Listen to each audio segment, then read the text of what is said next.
네, 안녕하세요. 저는 러브스토리 연출을 맡은 이병형이라고 합니다. 오늘 이렇게 일요일에 또 이렇게 공연 보러 극장까지 자리해 주셔서 감사드립니다.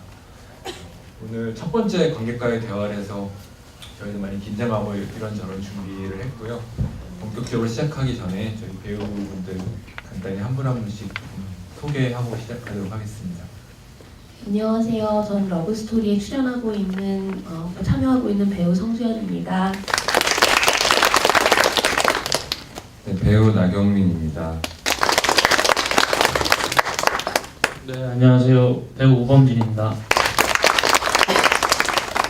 네, 오늘 대화는 그 두산아트센터 팝캐스트에 녹음이 될 예정이라서요. 꼭 이렇게 마이크에 대고 말씀해 주시면 감사하겠고, 관객분들께서도 질문하실 때 마이크 통해서 해주시면 감사하겠습니다.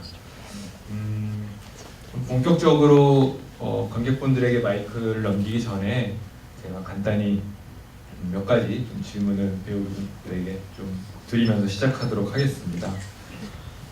공연을 통해서 사실 다 드러나긴 했지만, 그러니까 이번 공연은 저희가 이제 만나볼 수 없는 그 북측의 노동자분들, 어떤 사람들을 이렇게 상상을 통해서 저희가 조사한 자료들을 바탕으로 배우들이 직접 쓰고 구성을 했는데요.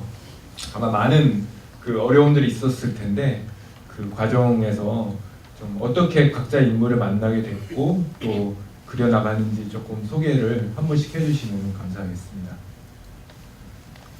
네, 극 중에서 저 말씀 설명하고 보여드렸던 만나게 된 최송아 외에 처음에는 다른 북한 스파이를 하나 그렸었어요. 이게 영화적인 설정으로 뭐 그렇기도 하고.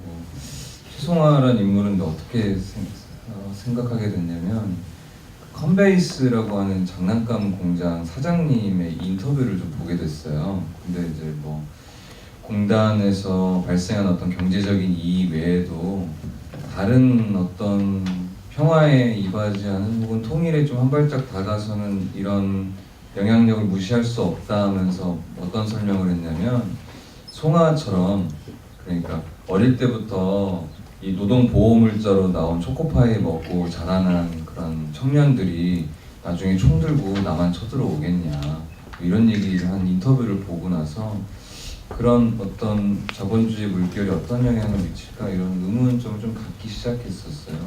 그러면서부터 인물을 좀 출발했던 것 같습니다. 네, 제가 만든 죄송합니다. 제가 만든 인물은 한 사람과 한 고양이였는데 개성공단, 제가 정말 어디 가든 고양이를 찾는 편이기도 했고, 개성공단 사진을 찾아보니까 정말 그 자연이 아직 그대로 남아있는 곳도 있었고, 이런데 고양이가 있지 않을까? 고양이는 여기서 뭘 봤을까? 이런 생각을 잠깐 했었는데, 실제로 개성공단 안에서 근무하셨던 직원분이 말씀해 주셨는데 고양이를 본 사람들이 있었다고 얘기를 해주시더라고요. 그래서 그 고양이, 그리고 그 고양이를 뭔가 예쁘게 여겼을 어떤 사람을 생각했고, 기본적으로는 그렇게 생각을 했고, 그리고 이제 이번에 저희가 리서치를 하는 과정에서 북한 사회가 굉장히 보수적이고 굉장히 아직도 많이 가부장적이고 남존여비 사상이 강하다, 이런 말씀들을 많이 해주셨어요. 인터뷰를 통해서 만난 분들이. 그래서 그 사회에서 살고 있는 여자들은 어떤 마음을 갖고선 살고 있을까, 여기에 문제의식을 느끼고 있을까, 이런 생각이 들기도 했고, 그런 어떤 개성공단을 통해서 공부하게 되는 어떤 커다란 이제 통일 담론이나 경제 담론 말고도 그냥 어떤 또 작은 것처럼 여겨지는 문제들에 대해서 계속 인식하고 있는 사람이 있지 않을까 하는 생각에 이런 인물을 그리게 되었습니다. 저는 그 대사에 뭐 짧게나마 이미 말씀을 드렸던 것 같고, 거기 보충 설명을 드리자면, 저희가 막 요즘 뭐 급변하는 체제 속에서 막 통일이나 이런 것들 얘기할 때 막 퍼주기니 투자니 뭐 우리한테 손해니 이익이니 이런 이야기들을 많이 하는데 그 말들의 전제는 북한 너희는 무조건 이득이야라는 어떤 전제가 있잖아요. 근데 동독의 사례를 살펴보면 그렇지 않잖아요. 이제 그런 면에서 그리고 앞으로 그런 변화되는 상황 속에서 북한에서 오히려 이 변화되는 어떤 평화나 통일의 체제가 그 사람들에게 더 상처와 힘든 시기를 맞이하게 될 수도 있게 될 텐데 그런 쪽에 자리에 있을 사람들을 만나고 싶었던 게 있었고요. 그 다음에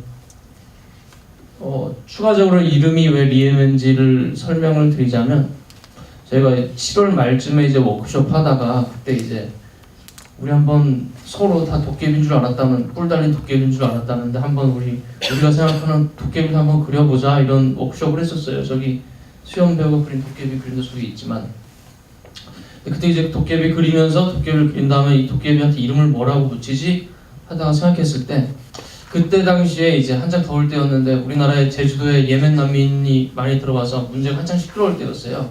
근데 거기서 나오는 많은 이야기들이 생각해보면 저는 서로 상대방을 알지 못해서 오는 말들이 많다라고 생각이 들었었어요. 그래서 지금 우리한테 도깨비는 예멘 난민들이 아닐까라는 생각이 들어서 그 도깨비한테 이름을 예멘이라고 지었고 그 다음에 이제 소설을 어떻게 쓰게 됐는데 그 소설 인물을 그냥 그 예멘이를 해서 이름도 리예멘이라고 짓게 됐습니다. 저로 이제 끝나면서 동시에 한번 연출님께 한번 그런 질문을 던져보겠습니다. 그 배우인데 왜 굳이 소설을 써보라고 그랬습니까? 네, 여기 대본대로 질문을 해주셨는데요. 저도 이 질문을 받아들고 좀 생각을 해봤는데 저희가 이제 보통 때 다른 작업 같은 경우는 저희가 이렇게 뭔가 대본에서 글로 쓰기보다는 좀 먼저 현장에 가서 이제 리서치를 하고 그곳에 사람들을 만나고 이런 어떤 경험을 통해서 뭔가를 구축하는 과정들이 많았습니다. 그런데 이번에는 이제 직접 뭐 갈 수가 없기도 했었고 또 여러 가지 많은 정보들이 오긴 하지만 정말 그걸 작업으로 할 수 있는 재료들을 만나기가 또 쉽지 않았었습니다. 그래서 먼저 조금 어떤 언어로 우리의 상상력을 이렇게 풀어나갔을 때 오히려 우리가 가다할 수 있는 부분이 있지 않았을까. 제가 평소에 이 배우 세 분의 어떤 필력을 제가 잘 알고 있기 때문에 또 이 세 분만이 갖고 있는 어떤 독특한 어떤 필체와 그걸 전개할 수 있는 그 능력이랄까 그런 거를 제가 익히 이제 알고 있어서 그거를 좀 무리하게 이제 부탁을 이제 드렸었던 거고요. 방금 이제 뭐 이야기하신 것처럼 사실 이번에는 그 상상을 해서 어떤 인물을 그리기가 굉장히 어려웠습니다. 그게 어떤 정보 부족의 어려움이라기보다는 어쨌든 굉장히 많은 편견이 우리 사회에 존재하고 있고 북한에 대한 그리고 우리가 뭐라고 해야 되나 어쨌든 알 수 없는 존재이기 때문에 배우들이 이렇게 쓰기를 굉장히 조심스러워했었죠. 네. 네, 그래서 어떤 어려움들이 조금 더 이번에 있었는지 다른 작업 때와는 다르게 그 지점들에 있어서 조금 얘기를 해주시면 감사하겠습니다. 안 하던 거 하려니까 힘들죠. 안 쓰던 근육 쓰는 것처럼 조금 더 구체적으로 어떤 거에 대해서 좀 충돌을 한 부분들이 있었는지 인물의 설정이나 이런 것들에 있어서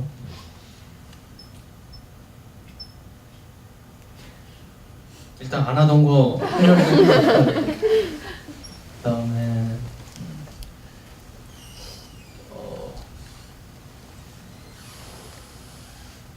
또 알고 있는 것이 한계가 너무 명확하고 모르는 것에 대해서 하려니까 이게 팩트 체크가 맞나 싶은 부분들이 있고 그렇기 때문에 조심스럽고 나중에는 그걸 아예 그냥 신경을 안 썼지만 초반에는 어디까지 가는 게 맞나라는 어떤 조심스러움이 좀 있었습니다. 한 분씩 얘기해 주시면 좋겠습니다. 근데 범준 배우 얘기했던 거랑 거의 비슷한데요. 만날 수 없기 때문에 상상을 시작했지만 이 상상하기라는 건 명확하게 한계를 마주한 채로 거기를 이제 달려 나가야 하다 보니까 어떻게 이 작업을 계속 밀고 나가야 하나, 글을 쓰면서도 계속 주저함이랑 많이 싸웠던 것 같고요. 말씀하셨다시피 어떤 편견들이 작용을 하고 있는데 내가 오히려 또 상상해내는 인물로 어떤 편견을 더 강화시키지 않을까 하는 그런 어떤 두려움, 막연한 두려움 때문에 조금 주저했던 면들이 계속 있었던 것 같아요. 마지막까지도 지금 공연을 하는 기간 중에도 계속 조심스럽게 좀 감각하려고 하는 부분이기도 합니다. 저도 다른 배우분들이랑 비슷한데 이 상상이 뭘 위한 상상인지를 계속 이제 돌이켜 보면서 가는 게 가장 중요했던 것 같고 어려웠던 것 같습니다.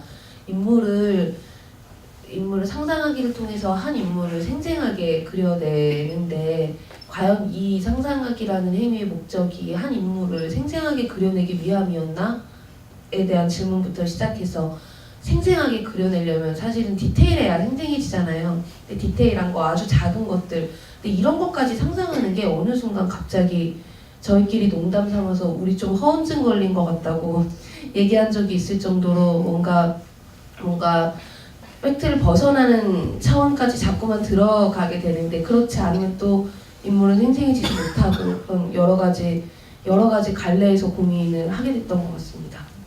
그래서 제가 과정에서 좀 주문을 했던 거는 우리 편견 때문에 이제 너무 못 쓰니까 있는 그대로 우리 편견 드러내고 일단은 우리가 갖고 있는 편견이 뭔지도 드러나도 괜찮다. 그러나 일단은 한번 시도를 해보자라고 조금 그런 부분들 윤리적인 문제에 대해서 조금 좀 자유로워졌을 때 조금 쓰기가 가능했던 지점들이 생겼던 것 같습니다.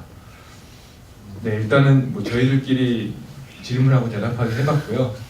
이제 조금 관객분들에게 마이크를 넘겨보도록 하겠습니다. 저보다도 이번 작업에 조금 이제 작가이자 또 어떻게 보면 자기 파트의 연출이었던 배우분들에게 좀 질문들이 이렇게 왔으면 좋겠습니다. 네, 혹시 첫 번째 누가 질문을 주실 분이 있으실까요? 네, 공연 정말 잘 봤습니다. 저 드리고 싶은 질문이 세 가지가 있는데요.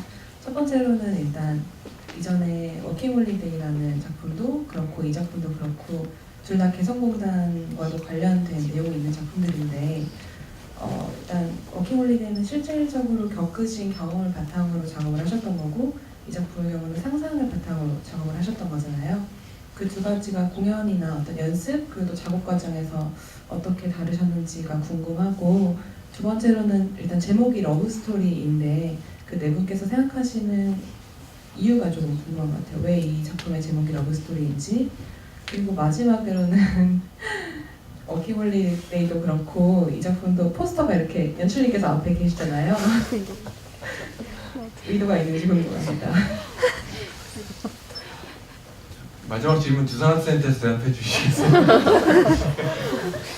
네, 우선 첫 번째 질문에 제가 답변을 드리면은 저희 관계 입장하실 때도 보시면 아시겠지만 저희가 도라산 전망대에서 그 너머를 보면서 저기 한번 가보고 싶다라고 생각했던 게 이제 조금 워킹홀리데이 걷는 도중에 이제 개성단을 보면서 이 작업의 이제 시초가 시작됐었던 거고 워킹홀리데이 같은 경우는 이제 저희가 세 차례 걸쳐서 실제로 걸었던 기록들을 이제 연습실에서 아카이빙하는 방식이었다면은 이번 같은 경우는 어떤 그런 실제에서 경험을 갖고 왔다기보다는 이제 조금 책상 위에서 앉아서 쓰고 얘기했던 작업이 훨씬 길었던 것 같아요. 근데 그 과정에서 이제 저희가 뭐 일본의 그 키노사키라는 레지던시에 가서 좀 한 2주 정도 집중적으로 우리가 갖고 있는 북한에 대한 어떤 편견과 그다음 개성공단 관련된 어떤 책들 이런 걸 같이 조금 집중적으로 공부하는 그런 시기가 있었고 그 다음에 그 워크숍의 맨 마지막 단계로 이제 소설 쓰기를 제가 이제 주문했고 그걸 배우들이 시도했고 거기서 이제 시초가 돼서 우리가 각자 한 인물을 상상을 해보자. 그래서 처음에는 배우 한 명당 인물 2명씩을 상상을 해왔는데 도저히 이게 어떻게 엮을 수가 없겠더라고요. 그래서 한 명씩 좀 버리자 해서 빠이빠이 하고 이제 마지막까지 그 3명의 인물을 붙잡고 여기까지 오게 된 것 같습니다. 그래서 워킹홀리데이 같은 경우는 이제 극장 밖에서 이제 안으로 가지고 들어온 곳이라면 이번에 같은 경우는 조금 더 연습실 안에서 고민하는 시기가 많았던 그런 과정이 좀 차이가 있었던 것 같습니다. 그 러브 스토리에 대한 제목은 배우분들이 먼저 좀 각자 와닿는 방향으로 얘기해 주시면 좋을 것 같습니다. 예, 저희 SNS의 두산아트센터 거기에서도 이제 올 저희 배우들을 인터뷰에 올라왔던 질문인데요. 저희 셋 다 이제 다 그 부분에 대해서 답변을 했는데 다 다른 방식으로 답변을 했고, 저의 답변은 공연의 저희 러브 스토리에서 저희 러브 스토리의 의미는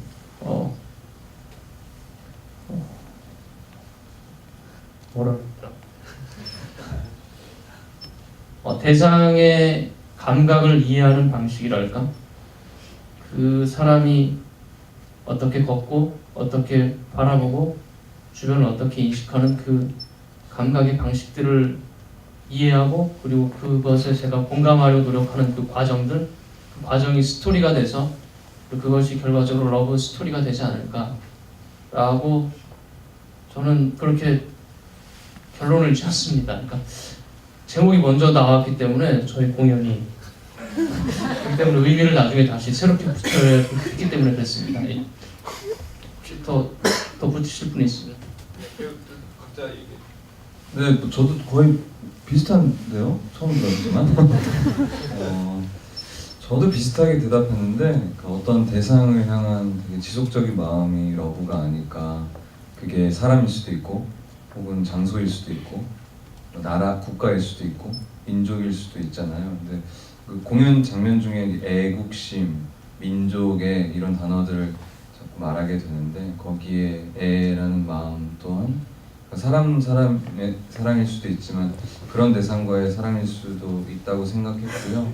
그런 어떤 대상을 향한 지속적인 마음이 시간이 좀 켜켜이 쌓이면 그게 이제 이야기가 될 거잖아요. 어떻게 보면 그런 러브 스토리는 히스토리랑 비슷한 이야기를 담고 있지 않을까 이런 생각도 하고 있습니다. 네, 그렇게 의미 부여를 하고 작업을 했습니다. 말을 맞춘 건 아니지만 다른 두 분과 생각이 솔직히 제일 비슷한데요. 저희가 상상했던 대상에 대해서 그 대상을 생각하는 데 쓴 시간과 뭐 그런 것들이 쌓인 만큼 되게 만나보고 싶다는 생각이 나중에 진짜로 이런 사람이 있으면 만나면 진짜 어떨까 이런 생각을 하게 된 게 조금 러브 스토리라는 말과 다 있다고 생각했었고, 상상하기라는 행동이 상상하는 능력이 사실은 뭔가를 사랑하는 능력과 되게 맞닿아 있는 것 같다는 생각을 중간에 많이 약간 정말 연애할 때 이런 때를 생각하면 내가 누구를 왜 좋아했지 이런 걸 생각해보면 제가 솔직히 멋대로 머릿속에서 왠지 저 사람 저럴 거야 하는 그 상상 때문에 좋아하게 된 경우라든가, 그래서 상상과 사랑이 되게 많이 닿아 있다고 생각하면서 러브 스토리라는 제목을 이해하고 있었습니다. 조금만 더 덧붙인다면 제가 이제 대장면에서 이제 리에메는 어떤 사람인지 묘사할 때도 그래서 좀 리에메가 갖는 어떤 감각이나 이런 방식들에 대해서 접근을 했던 것도 있고, 그리고 원래 뒤에서도 이제 삭제된 장면이긴 하지만 거기서도 이제 어떤 다른 대상을 공감하려는 어떤 노력들에서 어떤 하나하나의 그가 가진 감각들을 한번 반추해보고 공감하려는 노력들을 하는, 물론 삭제된 장면이긴 하지만 그런 장면이 있었거든요. 예, 그렇습니다. 예.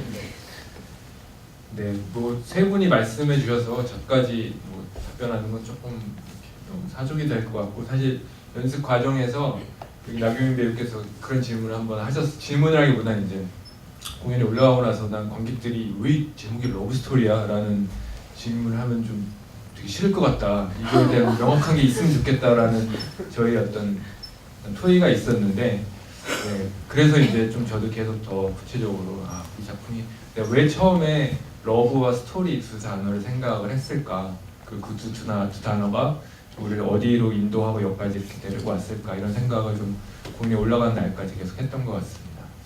세 번째 질문. 왜 포스터에 본인을 이렇게 넣으시는지. 이게 네. 제가 직접 말씀드려야 되는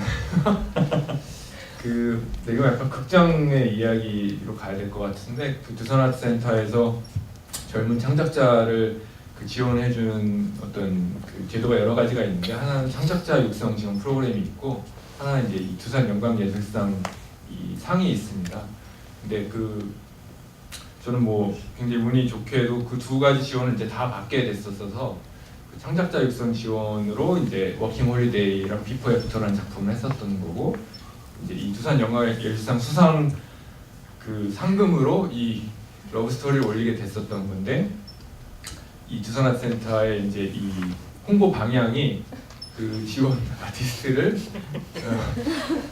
약간 젊은 예술가의 초상처럼 조금 더 이렇게 작품 이미지로 홍보하는 것이 사실 이렇게 효과적이 않다라는 그 홍보 전문가들 판단하에 이제 예술가를 좀 더 포커스하자 해서 이렇게 결정했다고 저도 이제 들었었고, 네, 그래서 이제 계속 이 질문을 제가 어딜 가나 계속 받고 있습니다. 왜 너 네 공연에 네 얼굴 항상 포스터에 하냐. 최근에 계속 이제 두산아트센터와 작업을 이어왔었기 때문에, 네, 그런 연유에서 이렇게 절대로 제가 뭐 이렇게 주장해서 연출의 얼굴을 담았는데 이렇게 하지는 뭐 않았었습니다.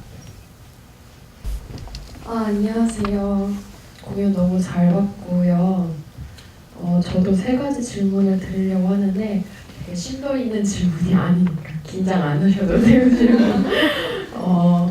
저는 첫 번째로 마지막에 이제 애국가가 나올 때 배우 세 분이 그 자리에서 도셨잖아요. 근데 제 생각엔 그냥 뭔가 그 마지막으로 인물들을 상징적으로 그냥 마네킹 마냥 보여주려고 일부러 도셨나?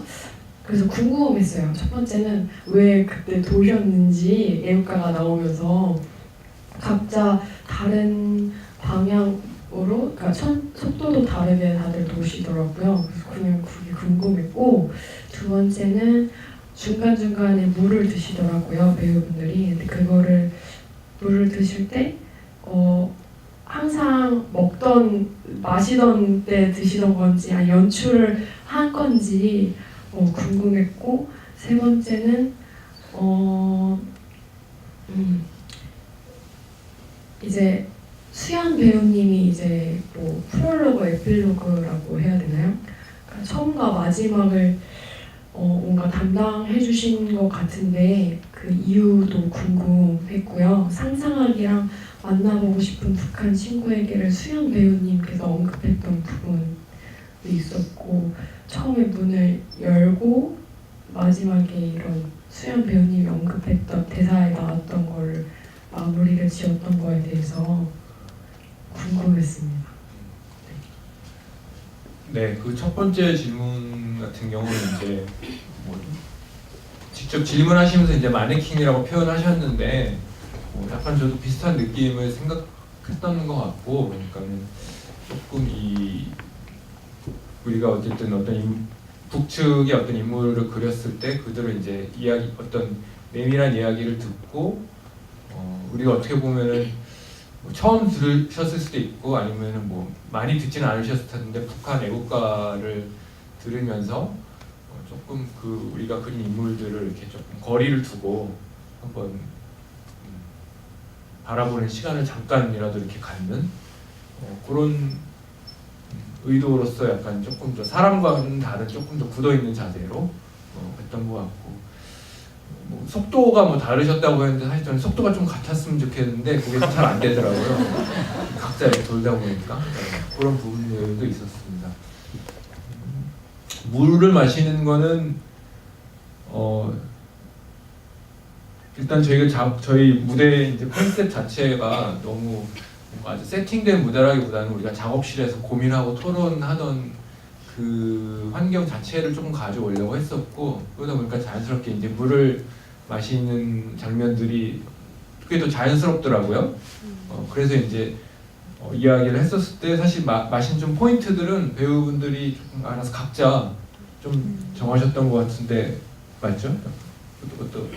네, 그 사실 약속된 물 마시기는 그 범진 배우가 그 소화전 막 으악 막 한 다음에 목이 아플 것 같아가지고 물 건네주는 약속된 물 건네줌이 있고요. 저 사실 초코파이 먹을 때 죽을 것 같거든요. 수분이 없으면. 그래서 그때 정해진 마시기는 거기였는데 공연하다 보면 계속 물 마시는 타이밍이 비슷하더라고요. 저도 다른 배우들을 보면은 그러니까 목이 말라가는 타이밍, 다른 배우의 액팅을 방해하지 않으면서 물을 마실 수 있는 그 사이가 되게 비슷하게 정해져 있는 것 같아서 자연스럽게 그렇게 구축돼가고 있는 것 같습니다. 세 번째 질문은 수연 배우. 제가 말하기가 좀. 네. 그 저희가 연습 과정에서 워크숍 중에 했던 것 중에 한 가지가 우리 개성단 갈 수 없으니까 그러면 아주 비약적으로 상상해보자. 우리가 만약에 개성단을 들어갔어. 들어가면 너 어디 가고 싶어? 어떻게 돌아다닐 거야? 라고 이제 정말 그냥 아주 비약적인 상상을 주문했을 때 이제 가져온 산책이었어요. 수염께서. 근데 이제 그거를 보고 조금 우리가 이 개성단이라는 장소를 어떠한 방식으로 접근했는지가 좀 코드가 드러나는 것 같아서 그거를 하나의 좀 오프닝으로 배치를 했었고요. 사실 뭐 크게 수연 배우가 저거를 쭉 써내려간 건 뭐 큰 의미는 없었습니다. 그냥 어떤 순서랑 제일 가까이 있기도 했고, 네. 그래서 이제 처음 상상하게 썼으니까 그럼 제일 마지막도 그냥 쓰면 좋겠다. 제일 가까이 있으니까 쓰고 나오고 이렇게 해서 냈지 뭔가 어떤 의미를 부여해서 이렇게 스무하게 썼던 것은 아니었습니다. 네. 네. 또 세 가지 질문입니다. 네, 여기 앞에 네 번째. 안녕하세요. 저는 수연 배우님한테 질문을 드리고 싶은 게 일단 그냥 북한 중에 대해서 상상을 해보라 하면은 좀 체제가 다른 사람에 대한 생각을 해보고 막 공산주의 이런 거에 대한 생각을 하기 마련인데 저는 거기서 반발하는 여성에 대해서 생각했다는 게 좀 특이하고 나도 그런 생각을 한 번도 안 해봤는데 이런 생각이 있구나를 생각하게 됐거든요. 그래서 그런 여성에 대해서 생각하게 된 계기가 어떤 건지도 궁금하고 또 여기 공연 보기 전에 프로그램 보고를 봤는데 거기 배우랑 그 상상한 인물 소개하는데 성별이 점점점 여성하고 물음표가 돼 있었어요. 그거에 대한 질문, 왜 그렇게 쓰셨는지에 대한 질문을 드리고 싶어요.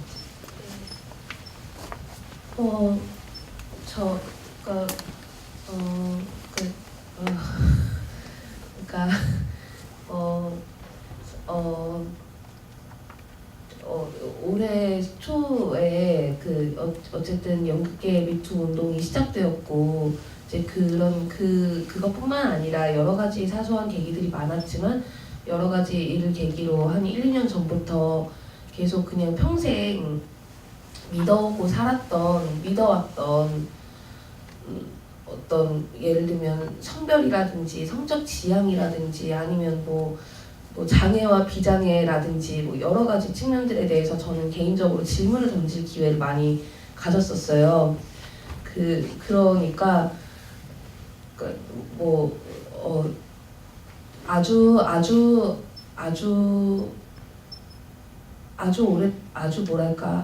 아주 훌륭하게 아주 막 깊이 있게 아직 공부는 많이 하지 못했고 공부하는 중이긴 하지만 소수자나 뭐 이런 쪽에 있어서 그냥 그걸 소수자라고 여기고 소수자 얘기는 소수자 얘기 따로 그런 얘기는 그런 얘기를 할 만한 공연에서만 따로 막 이렇게 갈 이유는 전혀 없지 않나 이런 생각을 하게 된 것 같아요.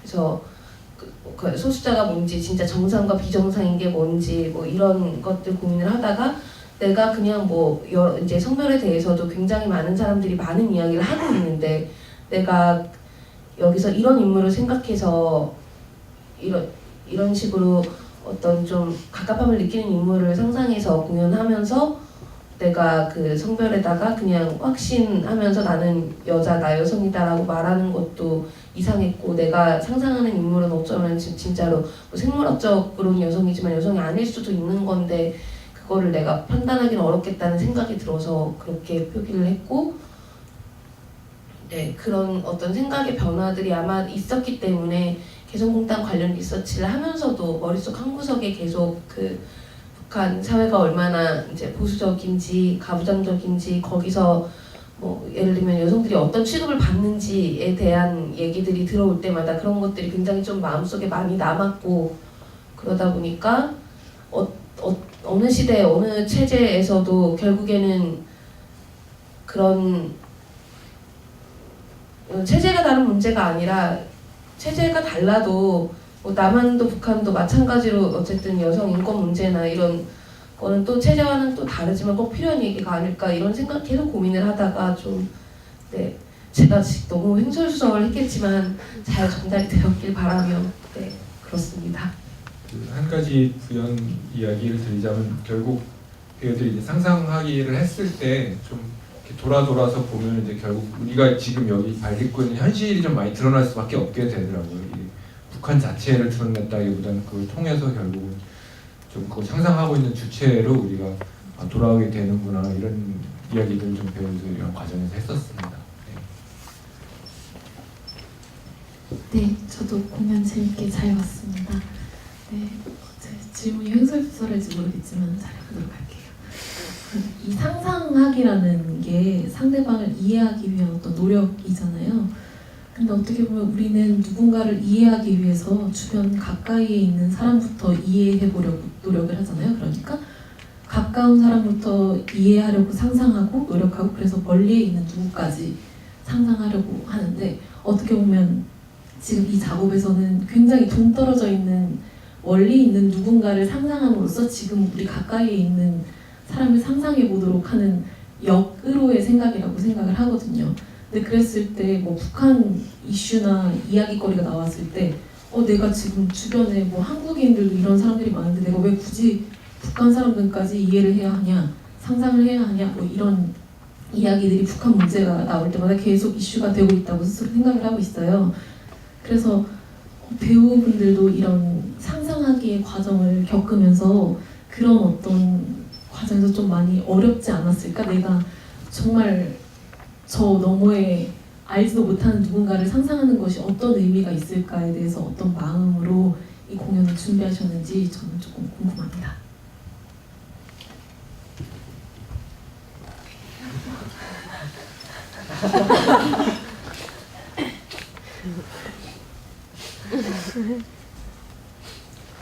그 연극 어떤 예술 장르든 마찬가지겠지만 연극하는 것이 한 작품 한 작품마다 저의 삶의 방향이나 스탠스를 조금씩 굴절시키고 있어요. 그냥 단순한 어떤 연기하기만이 아니기 때문에 더 그럴 수 있는데, 말씀하셨던 거에 대해서 고민을 많이 했고 또 인터뷰 때 그런 답변을 많이 했었는데, 이 상상하기의 끝에 무슨 생각을 하게 됐냐면, 저는 이제 저희 어머니나 저희 아버지나 제가 사랑하는 사람이나 아니면 제 옆에 있는 동료가 느끼는 어떤 어려움이나 그런 심정에 대해서 몇 달의 시간을 써가면서 같이 고민해본 시간이 없더라고요. 그러니까 허구적인 인물을 상상하는 이 몇 달의 시간에 거치고 나니까 사실 가까운 주변 사람들이나 내 삶에 아주 긴밀하게 연결된 사람들의 삶에 대해서 무관심했다는 것을 점점 더 느끼게 되더라고요. 그래서 이 연극이 끝나고 나왔을 때 사실 작업 때문에 어떤 인물을 끈질기게 계속 생각해 왔지만, 이 작품이 끝나고 나면 그렇게 가까운 사람들의 삶이 어떤지, 그 사람이 느꼈을 심정이 어떤지를 차근차근히 좀 되짚어 봐야 하지 않을까. 그게 좀 오해가 있을 수 있을지언정 그런 생각을 하고 있습니다. 네. 조금 뭐 다른 언어로 이야기를 하자면은 저희 같은 경우는 이제 작년에 워킹홀리데이라는 작업을 했지만 그 분단이라는 이 이슈 또는 우리가 처한 상황 자체가 계속 우리 어떤 일상으로 함몰되더라고요. 그러니까 그걸 생각을 안 하고 작업을 안 하는 동안에는 그냥 우리 일들이 바쁘기 때문에 그게 함몰되기 때문에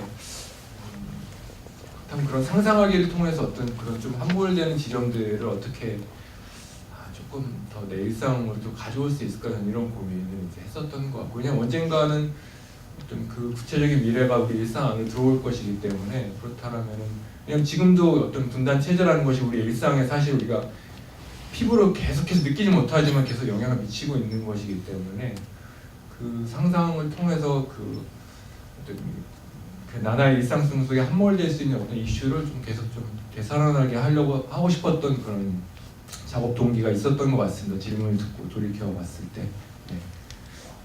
네, 그럼 마무리해도 될 것 같습니다. 사실 막 무대에서 공연을 하고 나서 자기 인물에 대해서 다시 이렇게 이야기하는 게 아마 배우로서 굉장히 힘들었을 겁니다. 그런데도 이렇게 잘 해주셔서 배우분들께 먼저 감사드리고요. 또 이렇게 공연 관람해주시고 또 끝까지 이어지는 대화까지 함께해 주신 관객 여러분들께도 진심으로 감사드립니다. 네, 고맙습니다.